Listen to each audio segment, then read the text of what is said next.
সারা দেশের ন্যায় সিলেটের গোয়াইনঘাট উপজেলায় বাংলাদেশ স্কাউটসের কাপ কার্নিভাল 2025 অনুষ্ঠিত হয়েছে। বিস্তারিত থাকছে নাইম আহমেদের প্রতিবেদনে। সোমবার দুপুরে উপজেলা মিলনায়তন হলরুমে আয়োজিত অনুষ্ঠানে সভাপতিত্ব করেন উপজেলা নির্বাহী কর্মকর্তা রতন কুমার অধিকারী।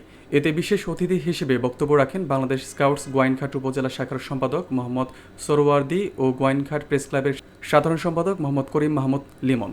অনুষ্ঠানে ক্লাব স্কাউট সদস্যদের নানা সৃজনশীল কর্মকাণ্ড ও সাংস্কৃতিক পরিবেশনা প্রদর্শিত হয়। পরে অংশগ্রহণকারীদের মাঝে সনদপত্র ও পুরস্কার বিতরণ করা হয়। উল্লেখ্য, একই দিনে সকালে ঢাকার তেজগাঁওয়ে প্রধান উপদেষ্টার কার্যালয়ে শাপলা হলে আয়োজিত অনুষ্ঠানে অধ্যাপক ডক্টর মোহাম্মদ ইউনুস আনুষ্ঠানিকভাবে বাংলাদেশ স্কাউটস ক্লাব কার্নিভালের উদ্বোধন করেন। স্থানীয় পর্যায়ে এমন আয়োজন শিশু কিশোরদের মাঝে নেতৃত্ব বিকাশ, শৃঙ্খলা ও সেবাব্রতের মানসিকতা গঠনে সহায়ক ভূমিকা রাখবে বলে আশাবাদ ব্যক্ত করেন বক্তারা।